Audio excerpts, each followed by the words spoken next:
Hello. This is Tagore Almeida from the Uncultured Company, and welcome to my podcast, A Pint of Imbecile Wisdom. Everyday people with everyday stories and great inspirations from mankind.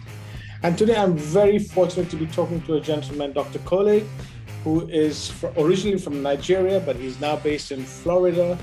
And we're going to have a great conversation because I'm very inspired by reading what this gentleman has been doing.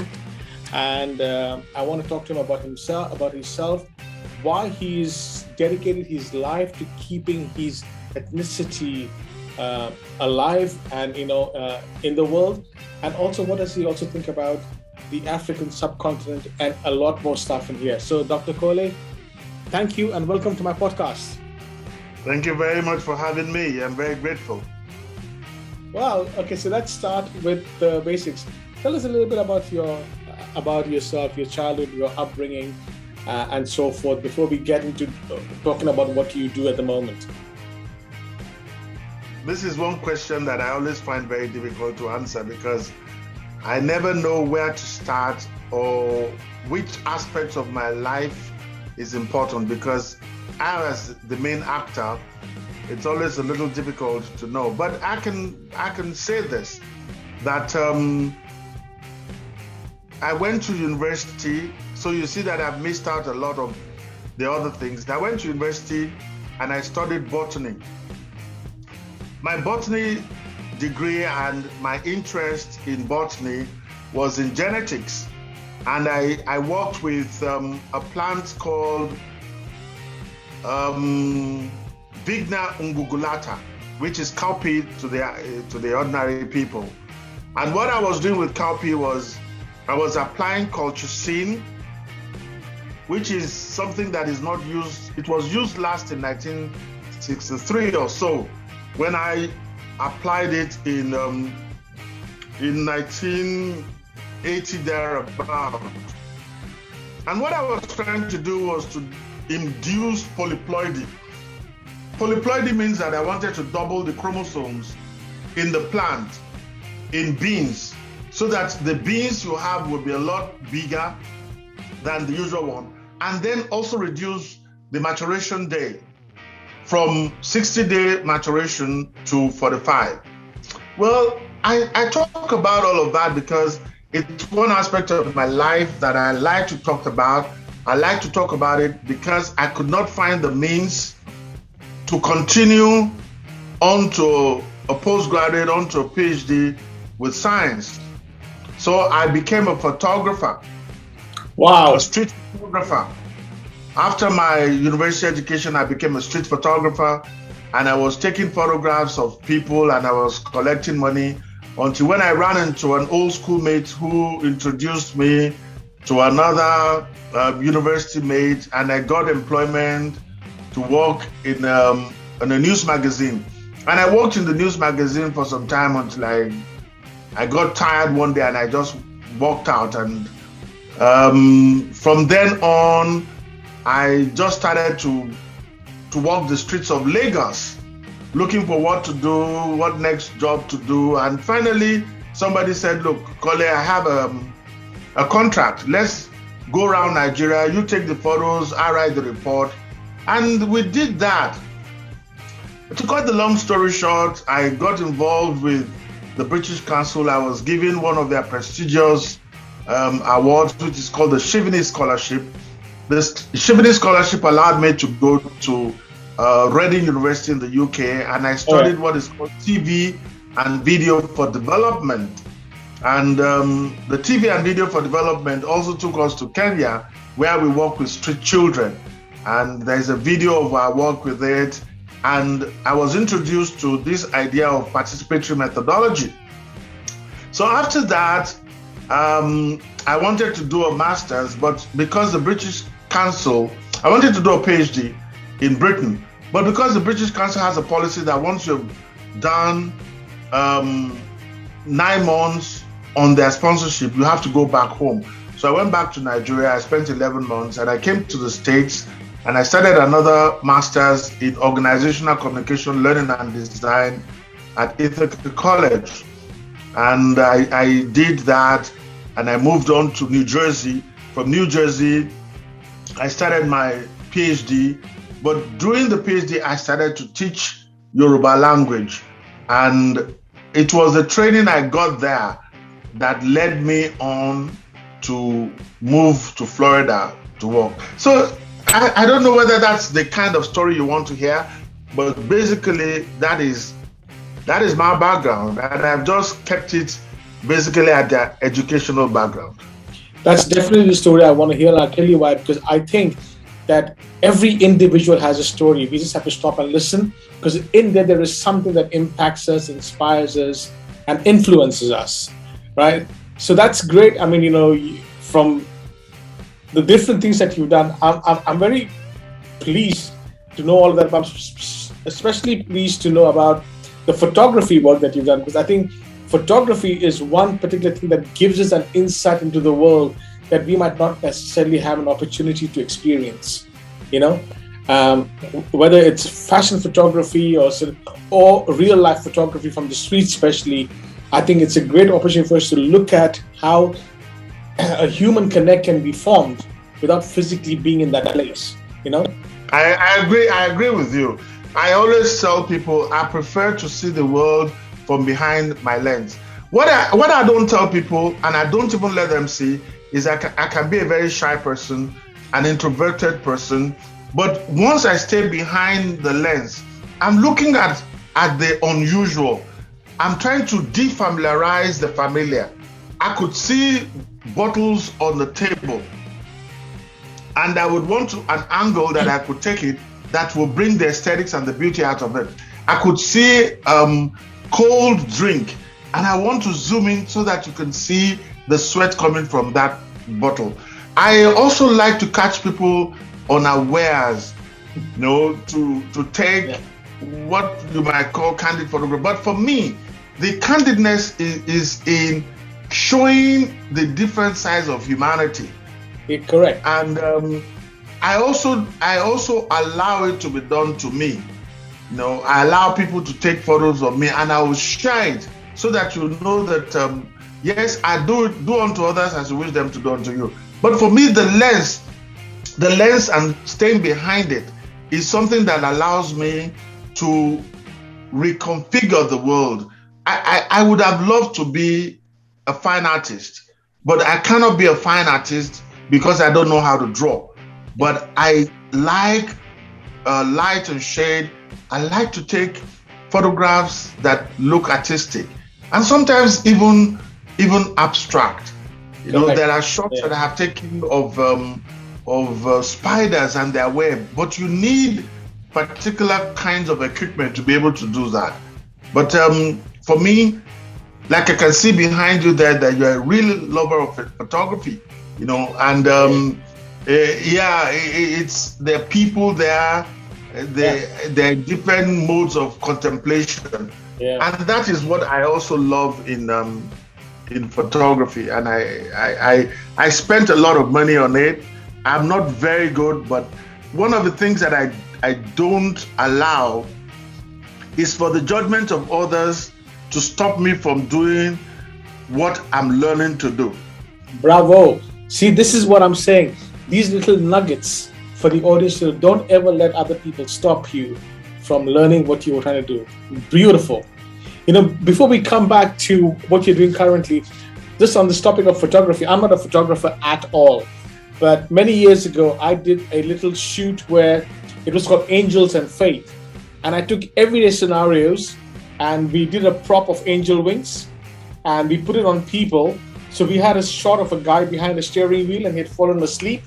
And in the passenger seat was an angel with the big wings holding the steering wheel, So it was just to tell a story that there are angels all around us and we just don't see them, So it doesn't depend whether you're a great photographer or not. It's that thing that you want to inspire the world with whatever little way that you can, This wonderful lady called Mother Teresa said once that I can't do what you can, and you can't do what I can.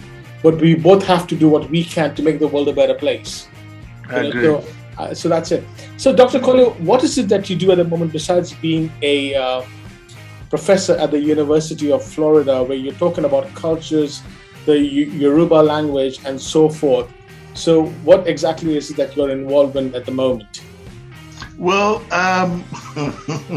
let me talk about my day job. What puts food on the table? What puts food on the table is that in the last 15 years, I have gone to work every day at 10:40. I have taught the beginning Yoruba from 10:40 to 11:30 for 15 years, which means Wow. that I go and I teach 5 days a week, which is not what a lot of American professors do. Maybe down the line, I would also explain the educational system in America that separates the tenure track from the non-tenure track. I am a non-tenure track, and it means that I carry more teaching load than the others. And we both might have PhDs and publish books, but they still have a right to call me a junior faculty and treat me like that as well. But I have gone there, I have taught for 15 years, every day, teaching Yoruba language. But you see, for me, teaching Yoruba language is not just about sharing my culture with others or giving them another tongue, like I said. But I say that for learners, it is also a way to teach them how to learn. Because the educational system in Britain, as a postgraduate student, you will take a class in how to learn. And learning is something that human beings think is a natural thing, and you can just learn. And there are no rules and there are no theories and stuff and all of that. But I believe that there are theories, and you need to help people to learn. So basically, I teach the Yoruba language with the intention that I can help you to learn. Because learning a language is something which you come in every day and you feel stupid. Because if you forgot what you learned yesterday, the new one is going to come today. And there's no stopping the world, like the guy who said, stop the world and let me get out of it. Where are we going to stop? How can you get out of it? You can't get out of a moving plane. We all are going to be here together. So that's exactly what a language class is. You come in, we do something yesterday, there are new things today, and there will be new things tomorrow. So you have to organize yourself, learn how to learn. And for me, because I have been teaching the language for some time, I have had to also learn things myself. Yoruba is a tonal language, right? Which means that apart from learn the word, what a word means, you also have to learn how it's pronounced. Apart from learning how it's pronounced, you also have to learn the accent marks on it. And with years, I'm starting to see that, like the Egyptians, the hieroglyphics that are pictures, that you can actually see a picture in a word. With the Yoruba, it's so interesting when you look real deep into the words. I mean, there's one I just wrote out to friends and shared it with them. The word for friend in Yoruba is ore, and it has a tone mark that goes do, me. It's like a V-shaped. It goes down and it comes up. And there are 3 letters. The same 3 letters would form enemy. So friend, 3 letters, enemy, 3 letters, but they're not spelled the same way. And the tone mark on friend and on enemy are the same. It's do, me. Both of them are do, me, right? Now, what separates the friend from the enemy in Yoruba? The friend is o, ri, e. The enemy is o, t, a. So you have R and T. And I will always say to those who are learning English that you can see that if you apply English to the word enemy, the T there is what tears us apart. And the friend, the R, if you take it as English, is what reconciles us. So I see pictures in these words and I will put them together and I would show how they relate to each other. So these are the kind of things over the years I have learned to do. It's not linguistics. It is definitely not linguistics, because linguistics tends to go to the technicalities of a language and goes to the grammar of it. That's not my interest. My interest is in the language. It's in the way it's written. It's in the orthography. It's in how you can share ideas from what you already know. Just like I do with my photography. Something that is so familiar, I want to defamiliarize it. And you cannot teach language without culture. It's impossible. Wow. It goes with it. So this is what I teach for my day job. Now the non-day job. If time permits, I will tell you the other classes that I have created that actually have its roots in the Yoruba language that I teach. So let's talk about Yoruba now, the people, the origins, the language, and so forth. And then I'll come to my next question is, why is it important for you to keep it alive? Okay, good. All right. So first and foremost, the Yoruba people are from the southwest of Nigeria, but they are also spread in the diaspora. I once presented a paper in SOAS in London, looking at the world in Yoruba language and Yoruba language in the world. And I found out that there are different versions of Yoruba in Cuba, in Trinidad, in the other places in the Caribbean. In fact, there's a Yoruba village in Trinidad and Tobago. I have been there. I have tried to teach Yoruba to Trinidadian children. That's a story for another day. So you will find that the language is not only in Nigeria, even our next door neighbor in Benin and Togo, they also speak variations of Yoruba language. And one of the things that Yoruba is like what Latin used to be to Christianity. You remember that the Catholic Church, most of the services were in Latin. Yoruba is also a language of religion. In fact, there are people who mix the two. They think just like they mix, the language is English and the people are English as well. The language is Yoruba, the people are Yoruba, and then there's also a traditional religion that is called Yoruba, but it has different components. It has Ifa. My last name is Odutola. The first three letters of my name are the Ifa divination. So every society has a way of telling the past and telling the future. And some you look at the palm, some read tea leaves, and so on and so forth. But for the Yoruba people, it is 16 cowrie shells.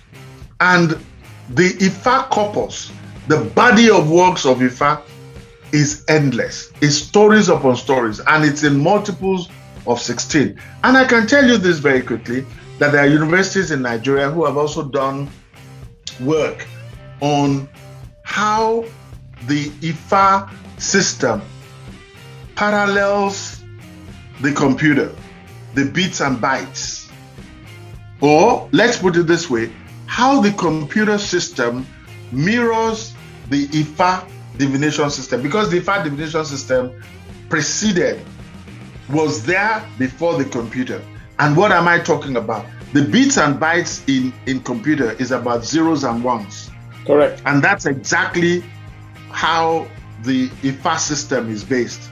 Is on zeros and 1, 1, 1, 0, 1, 1, 0, 0, 1, and so on. And all of that would lead to a story.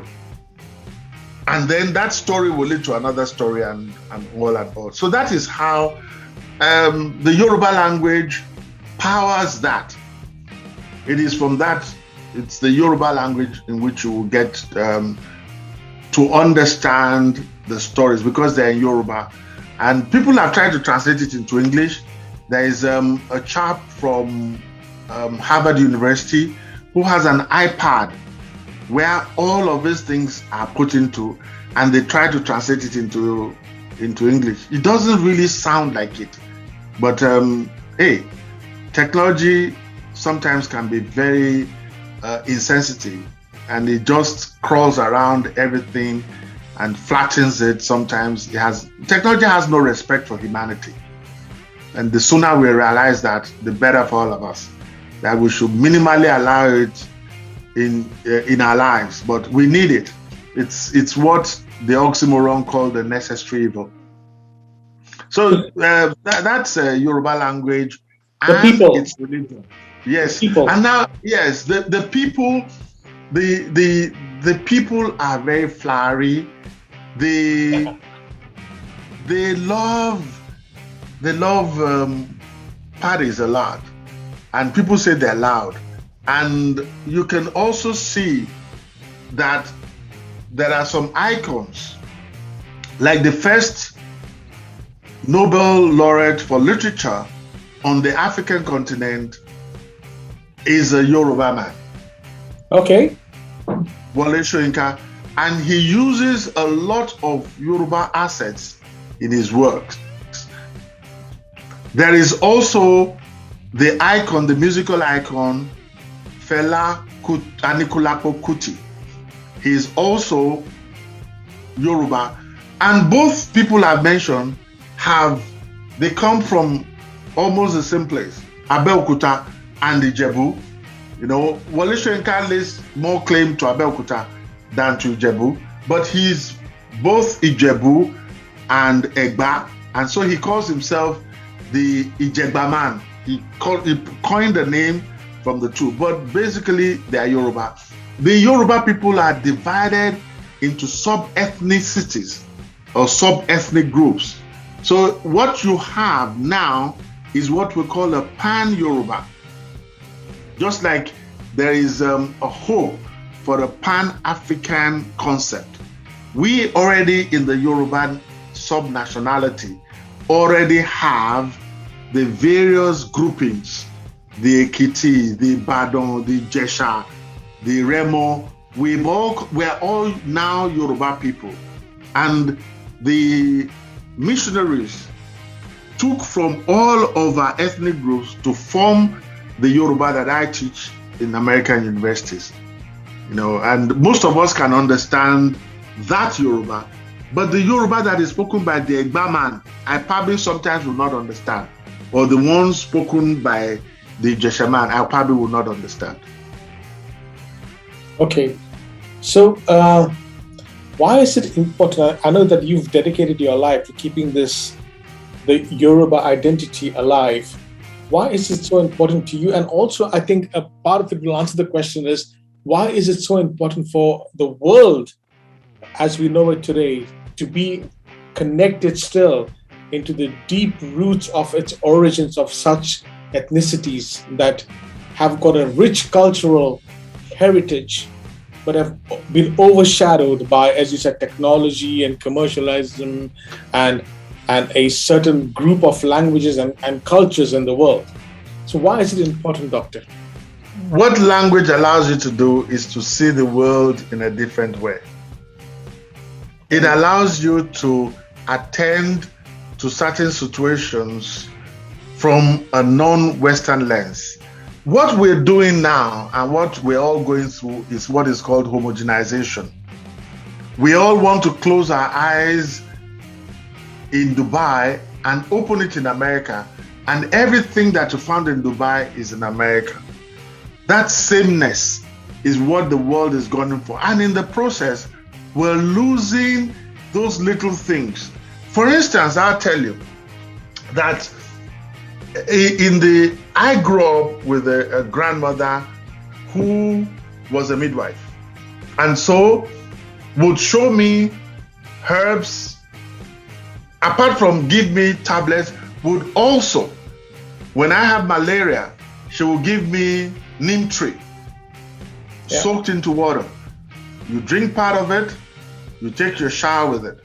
And many times as a science student, I was always asking, what is the connection between drinking something when you have malaria and then taking your shower in warm water? It took me years before I found out why that was. So there are things within the culture that can help in the stabilization of the world. For instance, when we grind beans, when Yoruba people grind beans, we put charcoal at the center of it. And that charcoal we put at the center of it will stop the beans from going sour. These things we don't explain to ourselves, but we just, from generation to generation, is in our language. And when you are eating in Yoruba, we would greet you that may your food go through the right channel and may it come out with tomorrow's passengers. Okay. Now, the depth of that, I don't know what in your language, when somebody is eating, what you say to them. I know that in English, they say things like bon appetit, have good appetite. No, we accompany the food you're eating with prayers. May it go through the right channel, meaning that may you not be choked eating the food.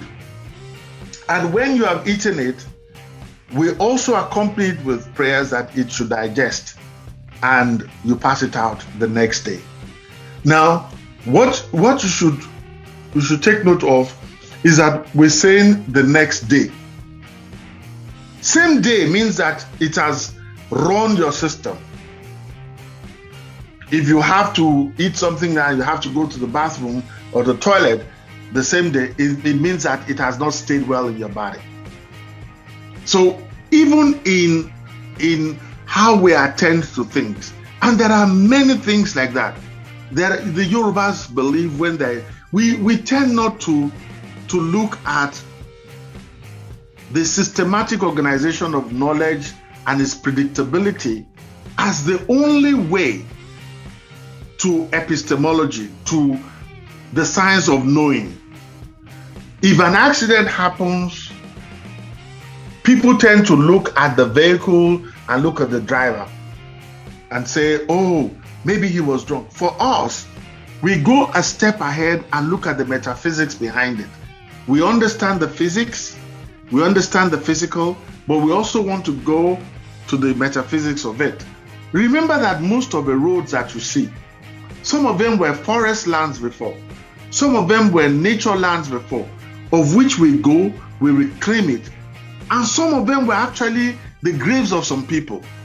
So you would hear a Yoruba person pray for you that may you not walk when the road is famished, when the road is hungry, or when the road is thirsty. It doesn't make sense to a scientific and to a Western mind. But for us, it is a prayer that when the road wants to drink blood, may you not walk on it that day. Now, you can turn around and say, are we not moving the responsibility from human beings? No, we're not. We're just saying that there are certain actions that are beyond the understanding of human beings. One of the days you yourself will sit down and you'll be wondering how I got involved in this program. There are a gazillion, 1,001 Yoruba people you would have called, but I am the one that is being called. And I cannot tell what the impact of this program will be. It might be the hands of the gods. It might be because I can also lay claim to it. Say, oh, I'm so smart and that's why he called me. No, I'm not that smart. So we tend to look at life at all its levels and ramifications. And for us, knowledge is not only systematic organization of knowledge, but that knowledge is also intuitive. It's not only what you read. You can stand in the presence of a dying parent, and the knowledge they have accumulated over the years can be yours. So these are some of the things that we find within the Yoruba language, within the culture, that we bring onto the global commons.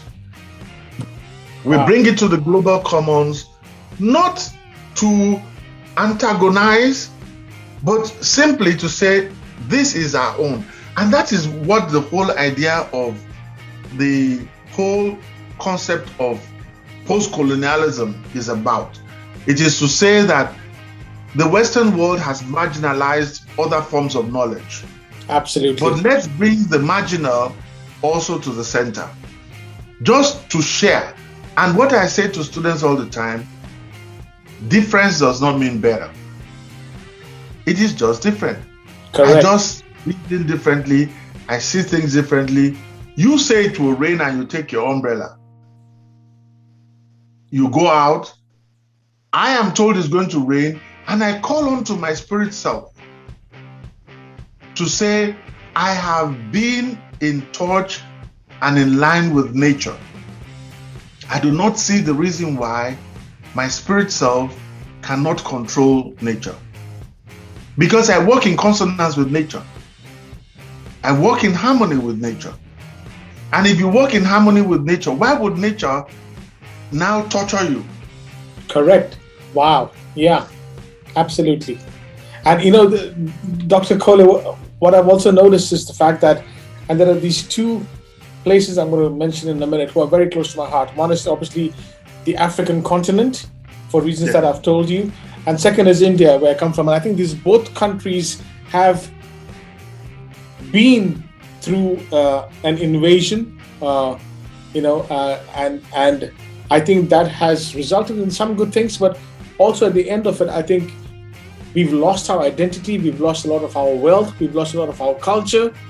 And today, instead of trying to get it back from a non-political angle, we're kind of giving into to imitating our invaders in many ways, And I don't see something wrong with that, but what I see something wrong is that when we're losing our roots and, our cultures, our language, our philosophies, our values, because coming back to the next question I wanted to ask you is the African continent, so immensely rich, with natural elements, language, values, and so forth. But when I see most of the continent today, it breaks my heart that it's struggling, right from having very dear Caucasian South African friends to having Black African friends in Kenya today, because I used to travel to Africa a lot in my previous role. And one thing that they have in common is the pride of being Africans. But at the same time, in that same breath, they struggle to see what is not working at the moment. What are your thoughts on it? Well, as you were talking and you brought in the whole question of India, my mind simply went to this scholar called Spivak. And Spivak would ask, can the subaltern speak? Spivak has helped us to understand, and she's Indian, though in the diaspora. She's helped the academy to understand that there are lots of assets and resources at the margin of society, especially the economic margin of society. They have things to say, but they're not allowed to say it. Now, there are one thing I picked from what you're saying is that when you look from outside into the African continent, what you see is not what is there. What you see is actually the media interpretation of what is not there. You are a product of global media. Global media has a way of selling ideas to you. Even when it is not there, they make sure that you see it. And when you go there, you would relate to it. And ask yourself and ask all your friends, when they go to the African continent, where do they go in the countries? most of them stay in the capitals. And the capital is a place of animosity. People are anonymous in the cities. You as a foreigner, you now meet people who are struggling for survival because they have left some things back in the rural areas. In the rural areas where life is closer to nature and it is also closer to the values. Until when you tell me that somebody who visits Africa or who visits any part of Africa has slept in the rural areas, that you're not just in Cape Town, you're not just in Durban, you're not just in Nairobi, but you are in Korogosho, you are in Italy, you are in all those other places, that life is not on the fast speed. You're not in the place in which people are trying to be more Pope, more Catholic than the Pope. And that is what cities are. That is what cities are. Cities are places of anxiety. Like Professor Kole would say, that cities are places of anxiety. People are never settled in anything. They're constantly looking for the next thing. Because it's a place of innovation, it's a place of invention, it's a place of creativity. That is what cities are. And if I might take you back to the Yaruba people, most Yaruba people created cities that the Europeans came to meet. They're very cosmopolitan people. And they have their diasporas too. Those who go into the cities are expected to come back to the rural areas to help in development. And anybody who's interested in reading Professor J.D. Peel's work on the Elisha and the concept of development, you would appreciate what I'm saying. So what you are asking me is, what is my take on the dysfunctionality that is apparent in the media about Africa? How has the global media talked about Africa? How have they talked about diseases and death? How have they talked about despondency? The question is, where are they focusing upon?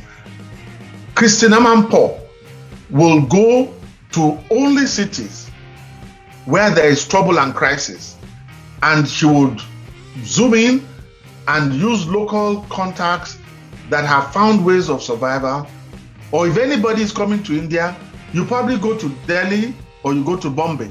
I don't even know how many of them will go to Bangalore to go and find out what is happening in Bangalore, where there's the seat of computer. How many of the Western reporters make it to such places? So it is also to ask, yes, I am not denying the fact that everything you have said about the African continent is not true. But like Chimamanda would say, the danger of a single story. In all of those places, it is in the same Kenya, in Nairobi, during the electoral violence, that people came up with an app that was monitoring where all of these things were happening. And you didn't have to be there. And that has been taken now to be used in other conflict zones. It is in the same Kenya that they now have PESA, a bank that runs on cell phones, and anybody could get it. But all of these are underreported. And my brother, they're underreported because it is very economic not to report them. Because if you report them, then it means that those who flock to France and flock to the Buckingham Palace would have alternatives. It's also economic. It's also about tourism. You have to demonize all of these places. You have to show the train in India where there are loads and loads of people on it. There's a reason why. There's a reason why. And it is that reason that we have to constantly interrogate. I don't know whether I've answered your question, but I see it as more fundamental. I mean, if you ask a guy with a PhD in media studies who's worked in the media and who's also seen the underbelly of how news is formed, I'm not sure what kind of answer I would give. I agree with you. There is kidnapping, there is hunger, but where is the question? Where on the African continent are all of these things happening? Is there famine still going on in Blantyre? Is famine still going on in Guguletu? Has anybody ever told you about the story of Shipiwe in Guguletu in South Africa? Shipiwe is a guy who he worked on the ship for many years, and then he went back to South Africa. He uses the houses of people in the township as museums. So an artist will place his work in the household of somebody, and then at intervals he brings in tourists. They would walk through the houses. They see the artwork they want to buy already situated in somebody's house. I don't know how many places do that, but you won't hear it anywhere.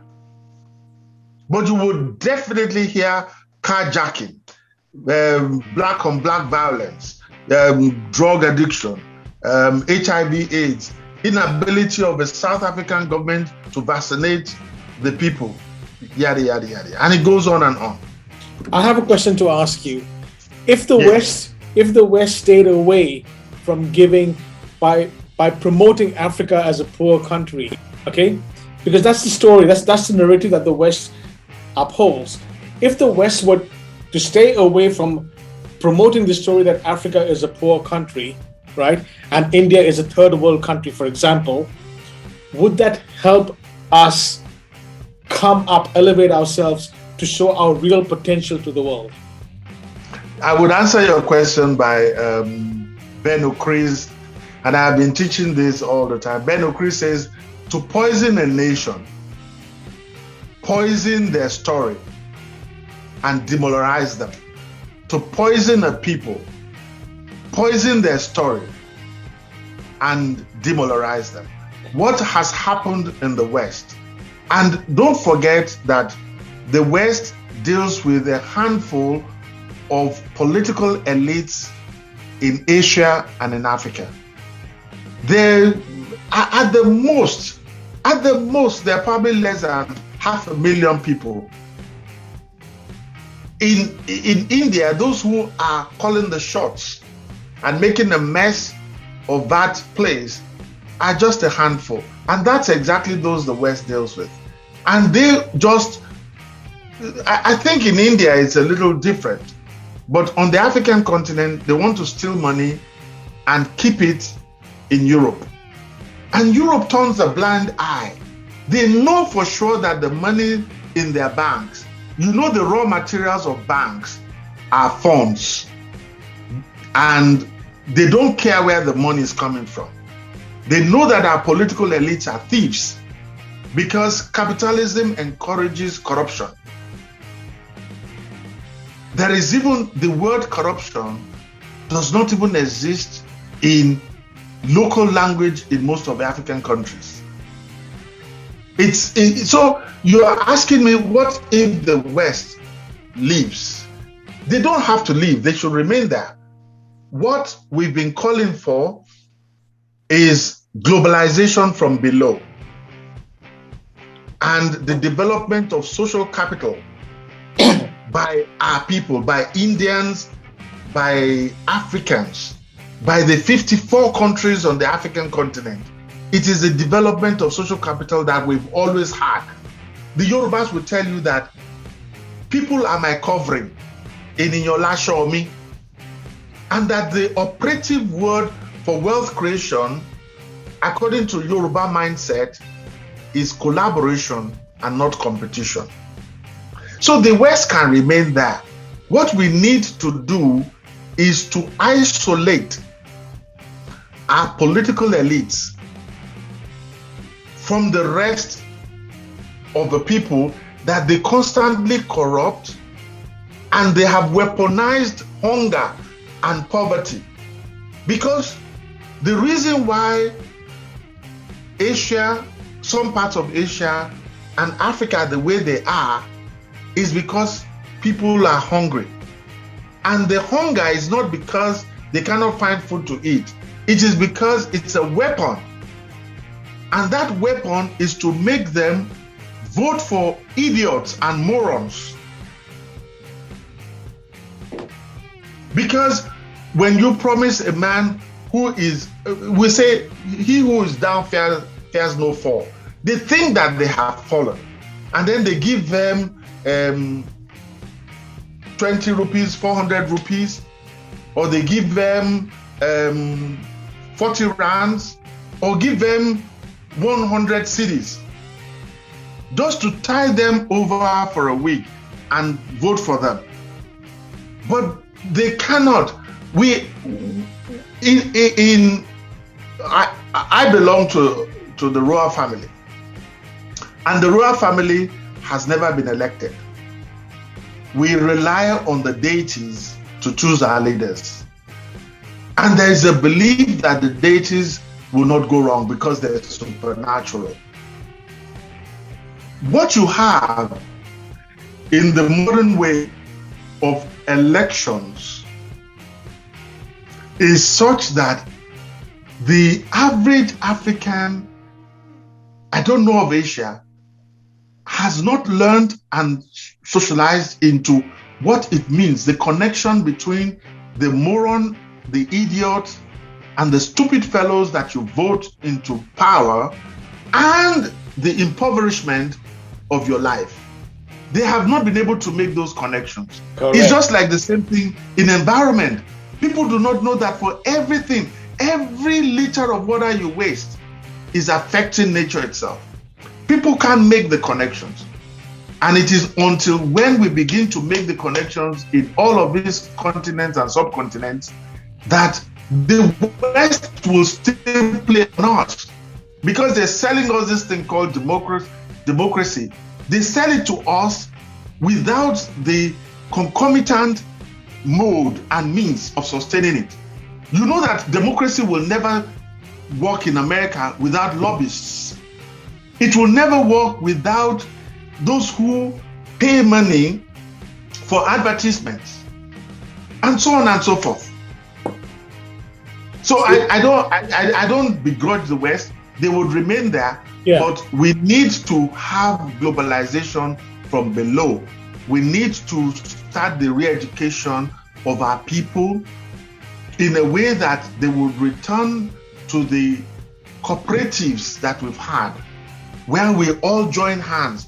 Why does one street need 5 cars when all of you can contribute to buy a bus and it will take you to where you're going? We're not Westerners. We're not afraid of each other. It is in the West that they have bubbles around. Anyway, I don't. No, but Doctor, just to correct you on something, I didn't imply that we should get the Westerners out of Africa and India. What I was saying is that we should get the West to stop the narrative that they do about Africa. For example, as you said, the West will show a picture of a train with many Indians on it. That's got to stop, and let us actually be who we really are within. That's what I was trying to imply on that. Okay, I get you. No, but then another thing is, let's come back to you. What's the one thing that's deep in your heart at the moment, Dr. Kole, about the world? What's your legacy that you would like to leave behind?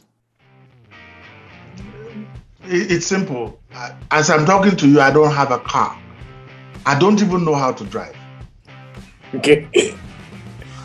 Yeah. I am so mindful of the amount of water I use in my house. I'm so mindful of electricity that I use. I live in America where everybody turns on the light. I don't. I want to leave light on the surface of the earth. That's one.